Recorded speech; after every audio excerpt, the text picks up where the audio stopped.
Hey guys, it's Kevin with the New Warehouse podcast here in Louisville. And who brought me to Louisville?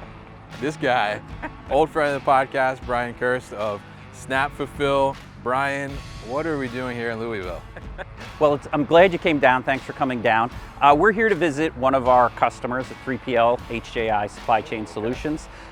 They fairly recently went live with SnapFulfil, but I think they really show in a real world example why most 3PLs need a good WMS. So you'll get a good idea of the impact that SnapFulfil has had on the operation and hear from the folks that actually implemented the system.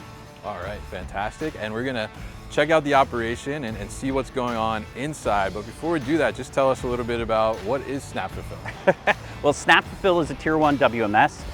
We're highly configurable because of our business and workflow rules engines. So we implement quickly and we adapt to most warehouse environments. So whatever's going on within the four walls, whether it be serialization, automation, anything that's happening, B2C, B2B operations, we're able to accommodate it. So 3PLs especially love SnapFulfil for our capabilities on really just working with the multiple customer demands and simplifying the processes for the users. All right, fantastic and great explanation there. And we're gonna check out how HJI is putting SnapFulfil to work, and we're gonna go through the whole process of that transition, what it looks like, and exactly what they're doing in their operation here and how it's helping them go to growth for the future. So Brian, why don't we go inside and we'll go talk to Shane, the COO.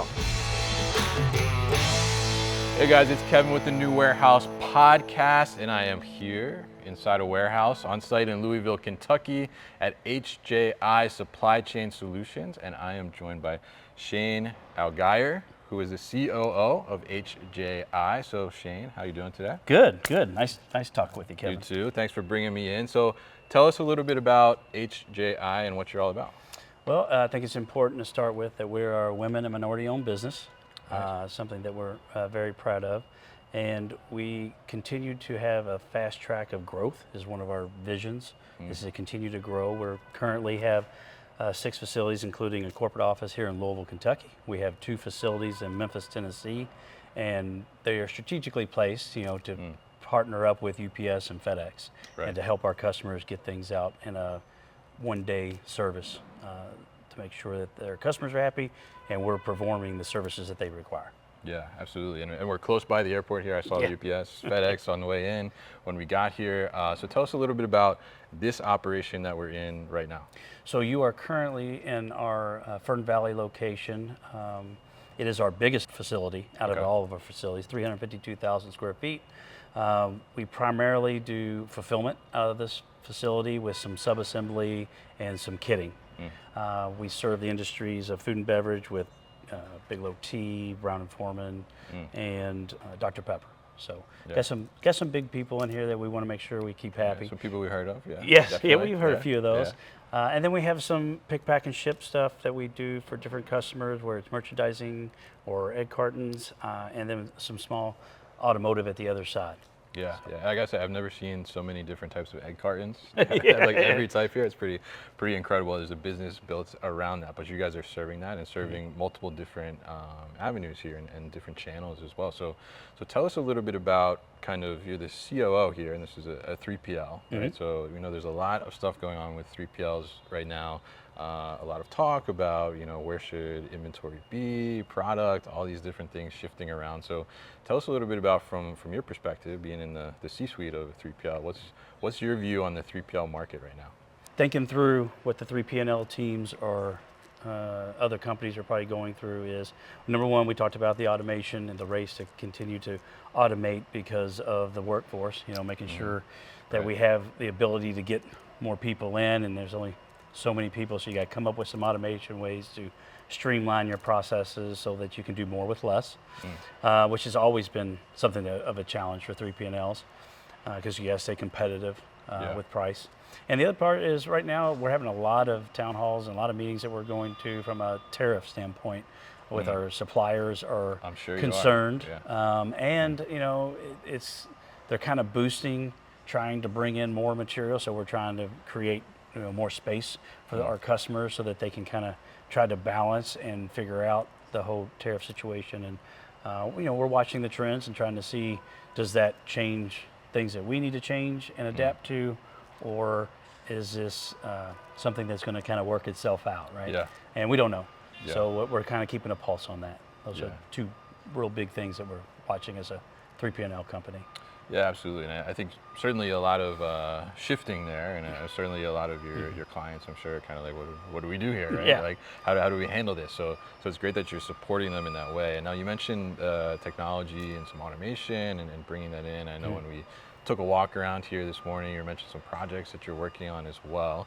But we are here today to talk a little bit about technology, specifically software and the WMS that you're working with now. But before we kind of dive into a little bit of that and what went into that selection, I'm curious, just from a COO perspective of a 3PL, how do you look at and how do you discover, evaluate some of these new technologies that are coming out? Because there's tons of technology that's flooding the market in the warehousing industry specifically. So how do you go about that? How do you evaluate? How do you see like what's really viable for you here? I think that's an excellent question. And first, I'm going to say it's not just me. We have a collaborative team that works together. So there's a lot of us that have specific duties as we go to look at different systems and processes that could enhance us. But I think the bottom line is revenue minus expenses equals profit, right? So that's right. Yeah, we've got to understand what are we gaining from it, right? You know, there's all kinds of, to your point, there's a lot of different technology out there, and they all sound cool. Yeah. But then when you actually apply them, what is the return? What's the ROI on this investment? And I think that's where it starts. You know, can we get an ROI, and how much time frame does that take? And once we look at that, can we grow with that without adding more expenses? Right. So it's a delicate balance between those two. And then sometimes there's things that can help, but the ROI may be a little bit down the road, but the risk is worth the reward at the end. You're trying to break into a new industry or enhance your skill set within an industry to get a little more business from your current customers. Yeah, absolutely. And that's an interesting point that you see from a client perspective as you're going out for clients. Are they looking for certain technologies now? Are they expecting a certain level of technology to already be in place? What is the perspective there?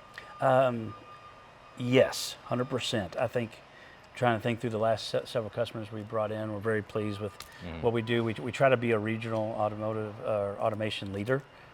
So we work pretty hard at trying to automate as much as we can and streamline our processes. And we've gotten good feedback. But to your point, a lot of questions are on what is the next step? What are you trying to enhance? Because they're looking at their investment and they're trying to say, hey, is there going to be returns for us down the line? And if we can automate things and streamline some stuff and reduce expenses, then we can reduce some costs for them as well.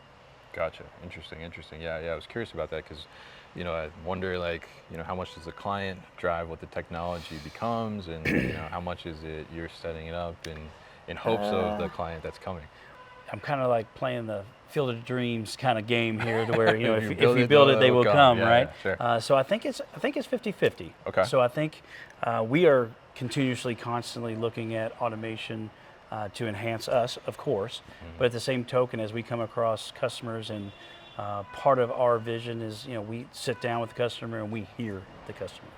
We listen to the customer, and we work together with them to collaborate and come up with a solution that best fits what they're asking for. Sometimes, to your point, requires they are kind of dictating, there's some automation that would make this better, right? And then the reverse is also, in fact, that we take the risk and leap and we present some automation which makes sense to the customer and brings them in. So I would say 50-50 that the customer drives it or we drive it. But there's always a collaboration with our customer on how best this automation fits the solution they're looking for. Yeah, that's very interesting to hear. I was curious about that because, like you said, you know, we see so many different technologies coming into our space, and, you know, how do we make the decision on which one is the right one, and how do we, you know, avoid just chasing the shiny object and make one that's really effective, like you said, to drive profit and ROI. So now, with a lot of that technology, you need to have kind of a core software, right, to be able Sure. to set up and make sure that you can bring all these things together, have that orchestration that we like to see within in the warehouse and things like that. And so you recently switched your WMS to be able to support some of these things, and you mentioned that you're focused on growth, right? So I'm sure this was part of that step to do that. So tell us a little bit about how you kind of came to the conclusion that it was time to make a switch, and what was the kind of the catalyst to be able to switch over to this new WMS that you're on? Great question, and there was a lot that went into it. I would say our engineering teams did a very good job of deep diving and presenting to us some options, but the main focus from switching was we had, to put it politely, very, very slow support, very stringent with the previous WMS that this is how it works. There's no adaption, there's no, when we go to automation, everything was a nickel and dime. We're getting charged for everything that comes down the road. Not a lot of collaboration, not a lot of partnership. So as we started to look at where we wanted to go, where we wanted to grow, and what the capabilities of the system is, those didn't align. So we saw gaps. Sure. So when we came around and we finally selected SnapFulfil as our WMS currently, because they are a rule-based system which allows us some flexibility to be able to change things per customer but keep our processes the same, so that we can adapt to the customer demands you were referring to earlier. They dictate a lot, right? So, but if we can get our system to stay within the processes so our people are cross-trained and we can make them more efficient but yet still supply the customer with what they want. Snap provided that. And they also have, I guess, a focus on automation like we do. So they've been very integral in us talking through some of the things that we want to take our next steps to. And they have some partners that they've shared with us that help us link some of those systems to make the automation more streamlined, more cost effective, which in turn makes us more competitive in the bidding process. Yeah, absolutely. And I think that's really interesting to hear, that you move towards more of this kind of open to adoption, right? And open to adaptation of solutions that you want to bring in, right? And you're not limited by the system to be able to do that. So so from your perspective, and we're going to get the perspective of the GM of the building in a little bit here too, but from your perspective in the C-suite, right? How have you seen kind of the operations improvement? What have you seen as some of the notable changes since implementing the new WMS? So the first is, like I mentioned earlier, was the rule base. It's allowing us, because customers have stuff that comes in and they want to track data. Yeah. So the previous system only tracked data A. That's all we're going to track. Sure. And it would be a big custom change to do anything else. Where Snap's rule-based process allows us to track born on dates or batch numbers or serial numbers, and we're still following the same process. It doesn't require us to do custom changes and cost us to enhance or change the system. It's adaptable and allows us to talk to the customer quickly, and where, hey, it's not going to cost you anymore. We can do what you're asking us to do, versus prior to that, we were like, yeah, we can do it. It was going to cost X. Like, you're a 3P&L. I thought you were going to do this, right? So it's a fair question. Sure. So now we're enhancing ourselves by being able to provide a better product to our customer. Yeah, I think that's a great thing, and maybe a more important question: what do your clients think after the switchover? Oh, so far that's been going very well. It was pretty seamless, to be fair, and I don't think anybody has had any kind of negative feedback, because we're not asking anybody for money. When they ask for changes, helps, right? Or they ask for reports, stuff. Sure. We have that custom ability to do that within the system, and we can deliver it much quicker. So it's kind of a win-win. No cost to them, and better solutions and better information, quicker information. SnapFulfil has, which our previous WMS did not, has a customer portal, which allows our customers to see live transactions. What we're receiving, what we're shipping, and what our inventory levels are. Which we have found, to answer your question better, customers are like that.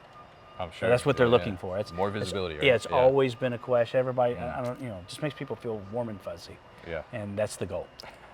So hopefully they feel comfortable that they want to continue to grow with us as we want to grow with them.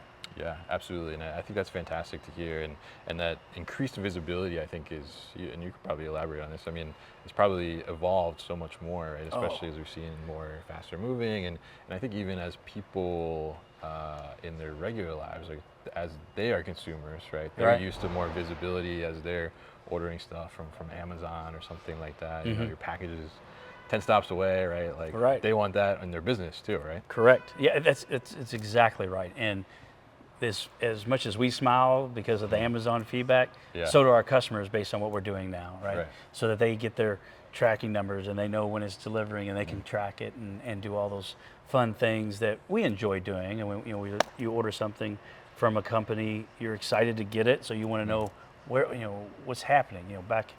Way back when you ordered something, you didn't know 3 to 15 days, right? Yeah. Nowadays, people, to your point, have this phone in their pocket and they can get information instantly, so they want yeah. everything instant. Yeah. So the more we can provide information instantly, that is accurate Yeah. and on That's time, important. they tend to be very happy. Yeah, absolutely.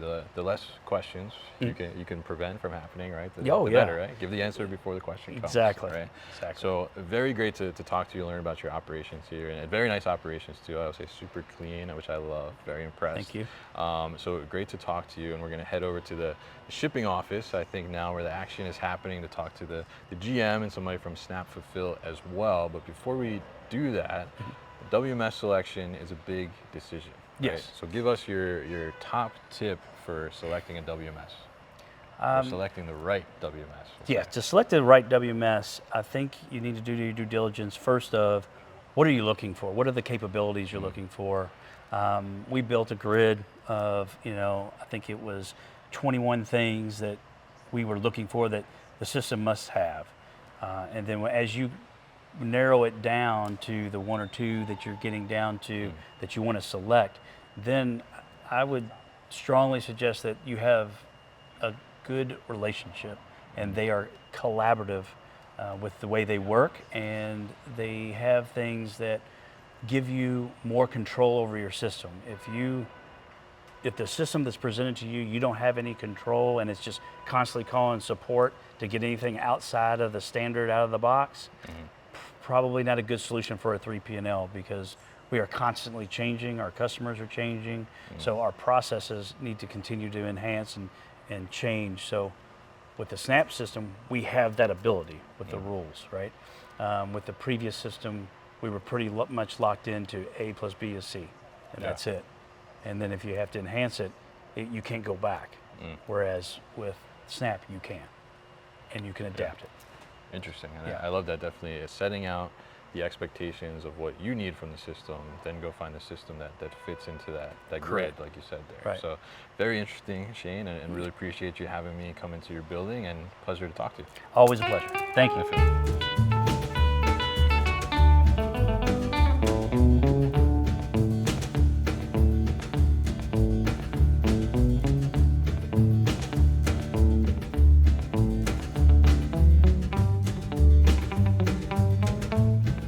All right, now we are back in the office here at HJI, and we're going to check in with Ian Walker, who's the GM of the building here, running the day-to-day. And we're also going to check in with Charzetta Bridgemon, who is from SnapFulfil and was leading this project and was on site here. When we got here this morning, I could tell she spent a lot of time here. The conference room was very familiar to her. So Ian and Char, how are you both? Doing well, thank you. Yeah, doing well. Thanks for having us. Definitely, absolutely. Happy to sit down here and talk to you a little bit more about this WMS transition and how things are going with SnapFulfil and what was involved with that. So we heard from Shane a little bit about kind of what went into the selection process, why they chose a new WMS, and what was the catalyst there for change. But I'm curious to hear from you a little bit in your role as the GM here of this building. When the idea of bringing in a new WMS was brought to the table, what were kind of your first impressions? What were you looking for in someone that's involved in the day-to-day here from a new WMS system? Yeah, so the biggest thing for me was the customization capabilities that SnapFulfil brought. So we have a lot of different customers, all with different requirements, not only in the regular day-to-day in terms of inventory control, order fulfillment, but also with billing, some unique things going on in there.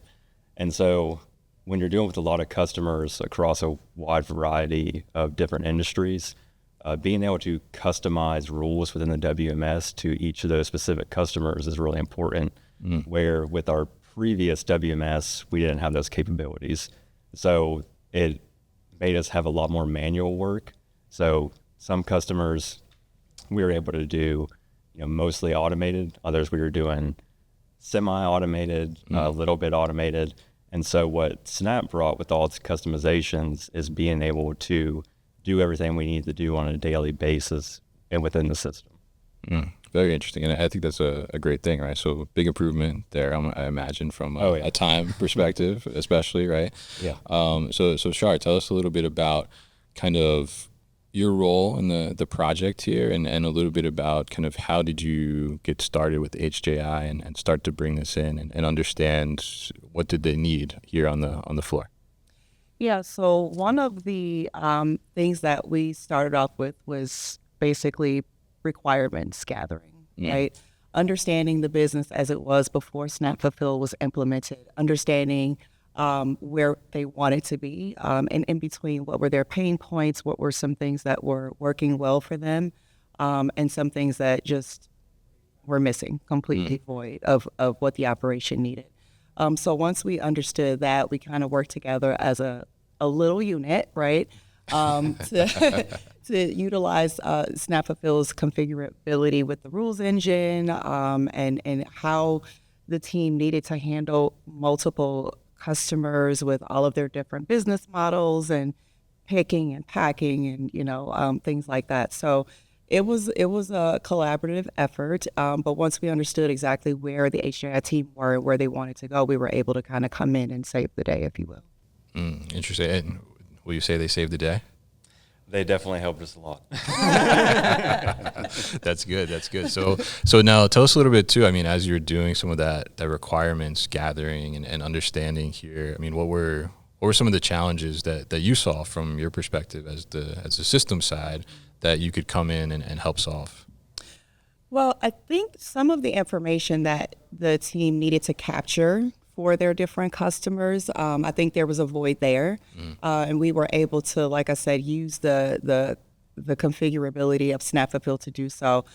System challenges, I think, also included just the way and the method in which they were picking orders, and I believe that there were some misses in that. Some of it was manual, some of it was automated, and we just kind of needed to bring that home to more automation and less manual work, less thinking, less decision making for users. And so we were able to do that quite well, I believe. Another thing was just they were using multiple systems, right, at the time, multiple platforms to do maybe one thing that needed to be done. So we were able to kind of migrate multiple processes and things like that into SnapFulfil as a standalone. So I think that was a huge help. Many Excel sheets going on. Yeah, big time. Yeah, the less we can have of those, the better for us. Yeah, absolutely, and we love Excel and supply chain, right? I mean, until SnapFulfil. Until SnapFulfil, right?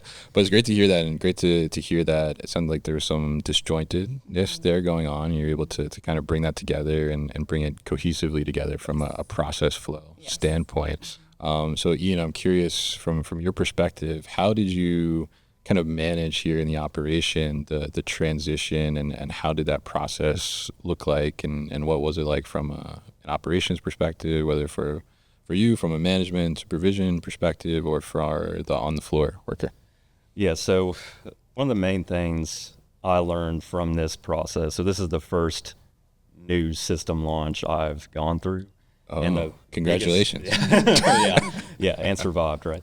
One of my biggest takeaways was when working with the SnapFulfil team, was you have to be willing to lay all your cards on the table in terms of where you are falling short and where you need help, so that you can really dig down and find where all the deficiencies are and where we can improve, because they can ultimately only help us as much as we tell them we need help.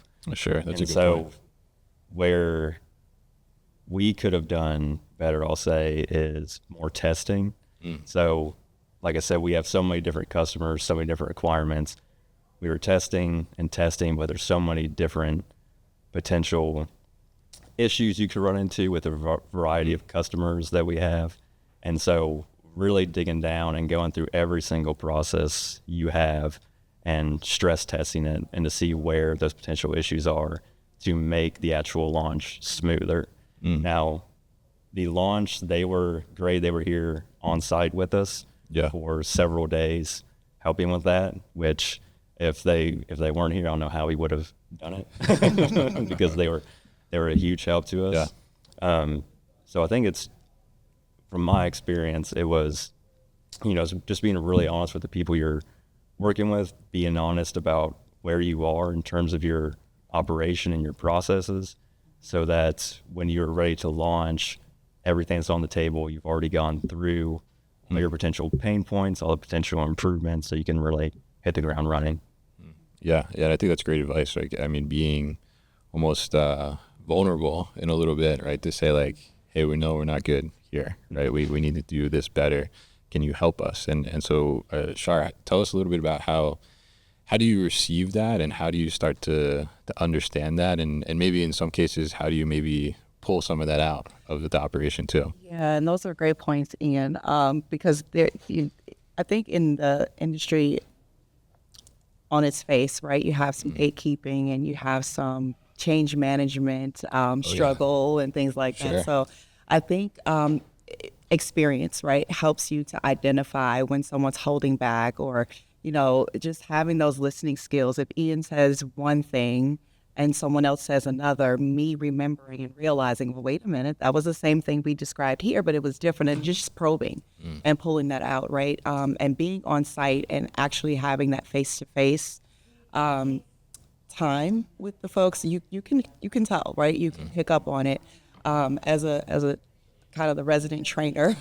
You're able to just kind of just identify, right, where someone may be a little nervous and someone else may be thinking, well, if I give you too much, you're going to take something away. And, and then you start to break down barriers and build relationships, and you gain trust, right? And then everything just kind of starts working together. So it's a lot of putting myself into their shoes, and a lot of putting myself kind of out there as a, hey, I'm your friend here. I'm here to help. You can trust me. And I think that worked for us here. Very interesting. And I'm curious, how do you get the feedback? Like, I mean, obviously you're getting feedback from Ian, right, at the leadership level, but how do you also kind of compile feedback and get feedback like from the floor level too, like the people that are actually picking or packing and doing that type of stuff? And I guess I'll open that up to both of you. Well, I ask. That's good. Yeah, I'm on the floor and I'm working with people. I'm not just like in the office waiting for managers to come in and say, hey, we need your help. Like, I'm walking the floor, I'm speaking to users, I'm having managers with me. I'm saying, I want you to troubleshoot this and I'll be here to support you, but I'm there. So I think just making sure that I'm in the thick of it also builds more trust, even for the folks on the floor who have not maybe been involved with the implementation process, right?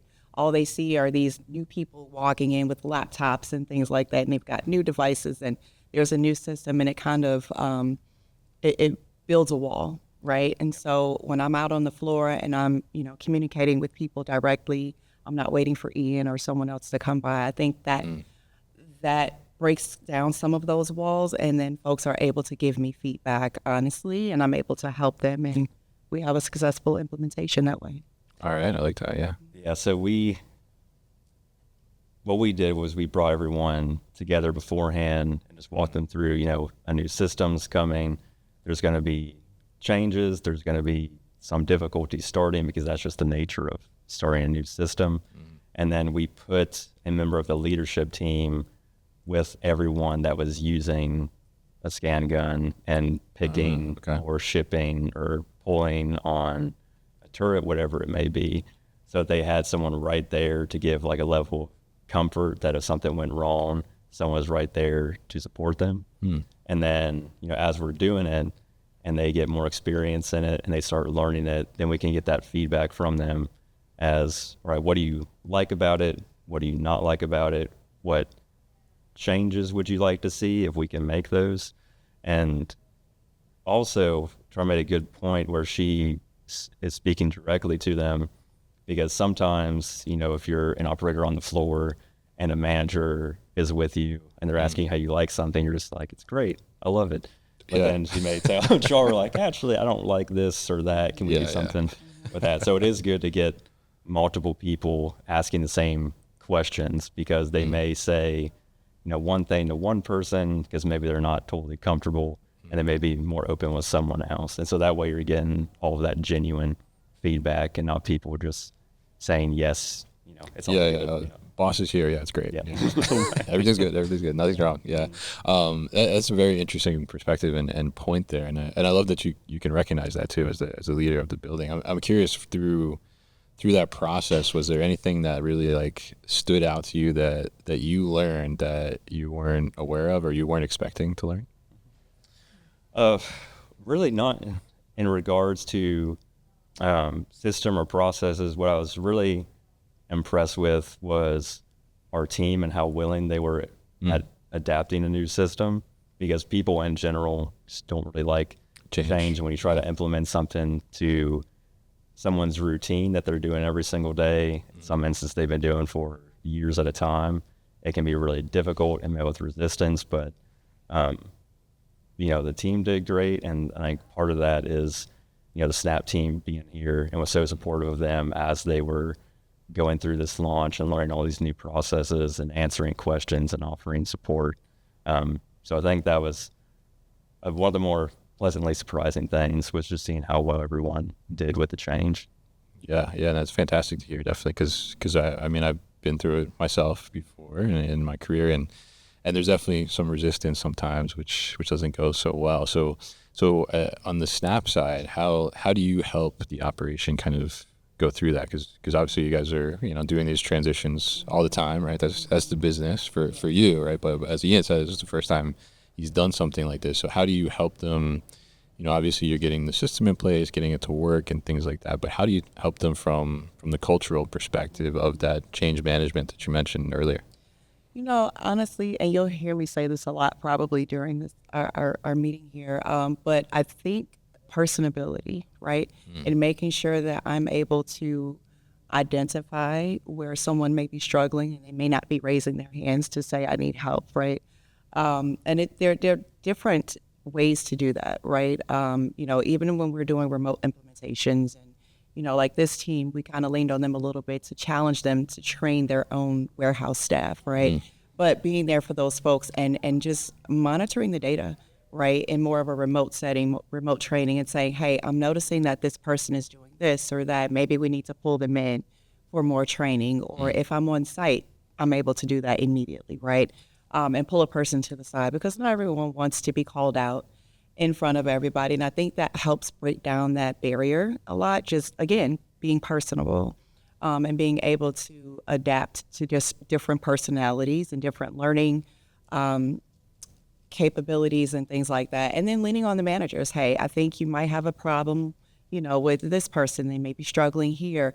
Building that relationship with the managers as well helps the manager kind of strengthen their relationship with the warehouse staff. And so that's worked quite well here. Yeah, that's a fantastic point there. Like being able for the manager to have that other set of eyes almost, right? Because it kind of goes back to what you were saying, where you ask an employee, like, are you doing okay? Yeah, everything's good, right? And then they tell you, like, actually, I'm not quite getting, like, this process here. Exactly. And yeah, so I think that's really interesting. So we've kind of talked about a little bit about life before SnapFulfil and a little bit like life in transition to SnapFulfil, but tell us a little bit about what's the operation like now that SnapFulfil is in place.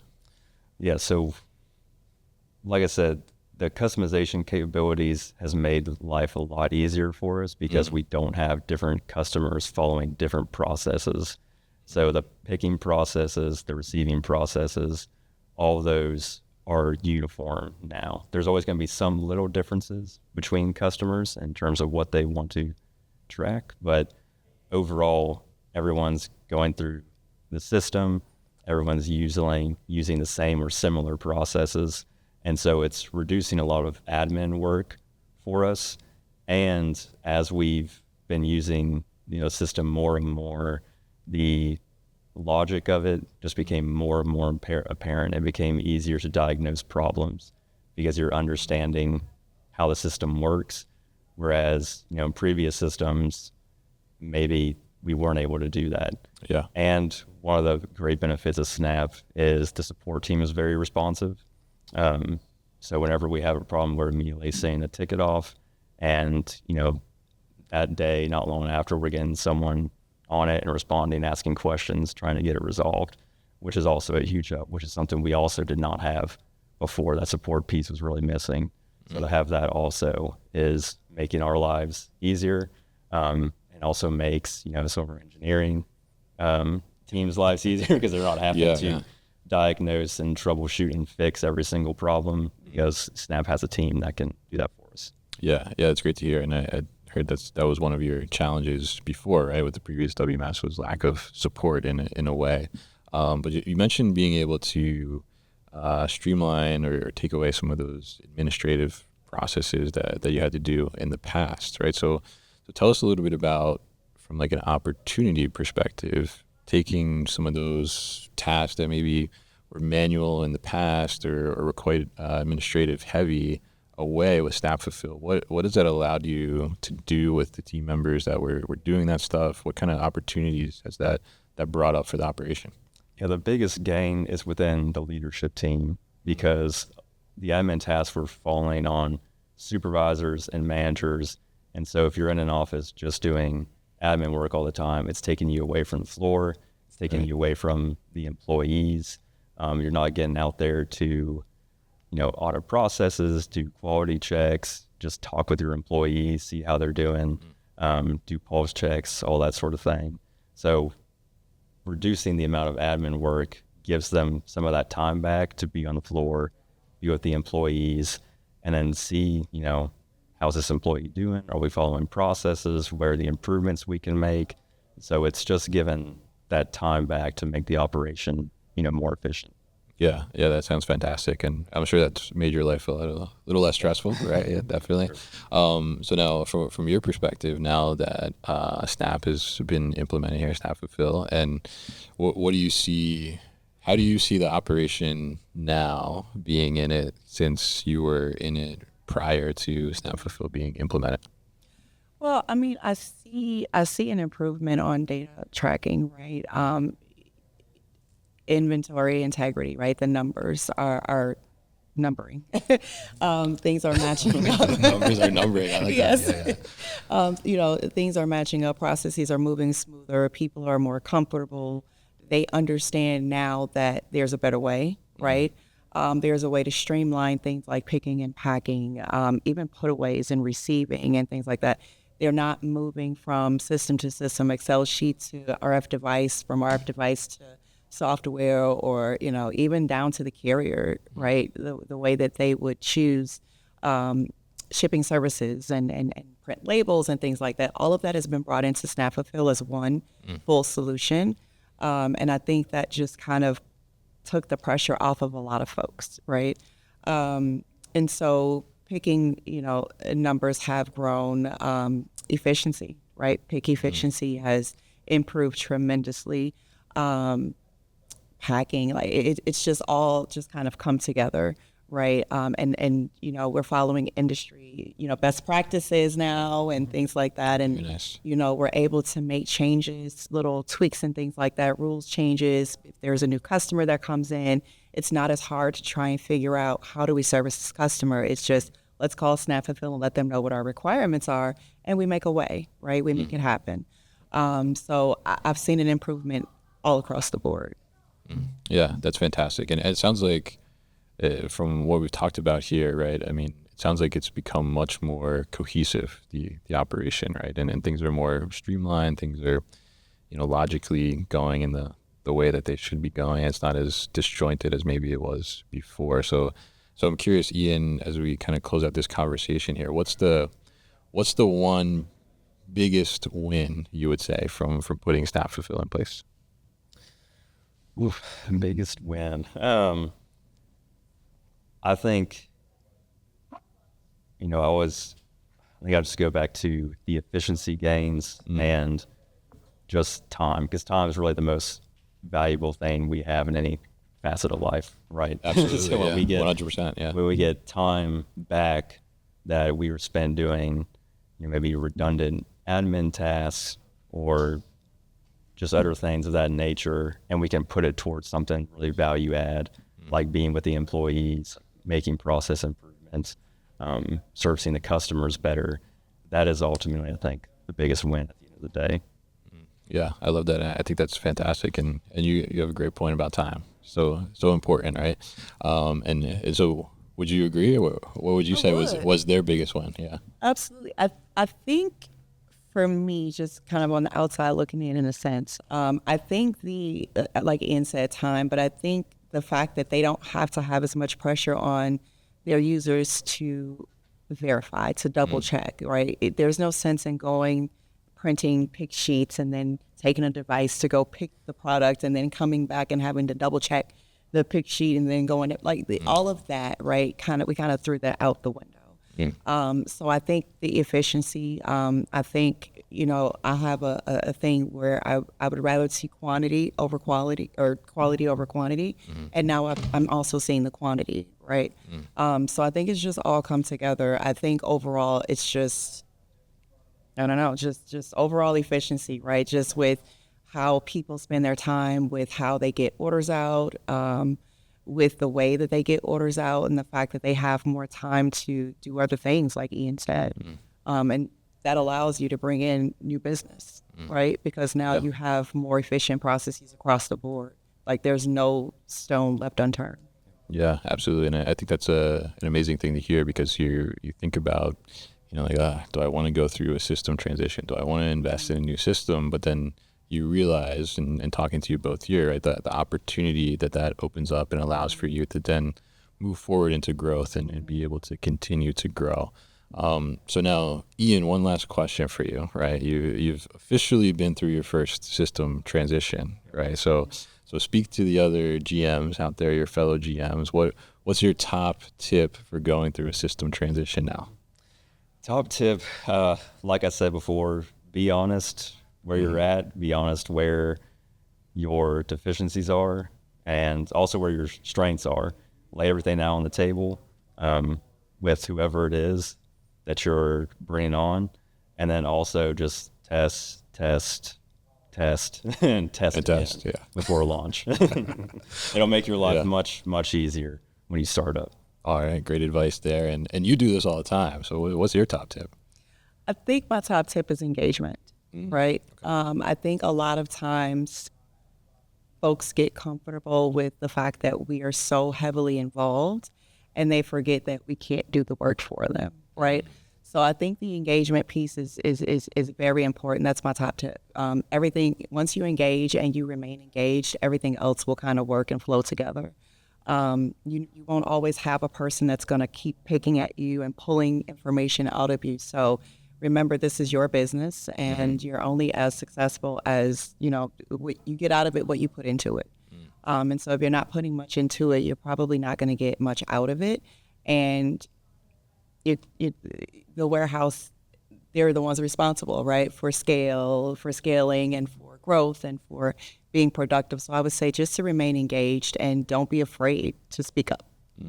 All right. Great advice there and great tips. And appreciate you both joining me here and telling us about this project. So congratulations to you both on, it sounds like a little bit of an easier life for you, right? And a successful project for you. So appreciate you, Ian and Char, joining me today. Hey guys, thank you so much for tuning into today's video here on our YouTube channel, the New Warehouse Podcast, and I appreciate you tuning in. If you liked what you saw, make sure you subscribe to our channel, and if you like this video in particular, make sure you like it as well. And if you want to get this great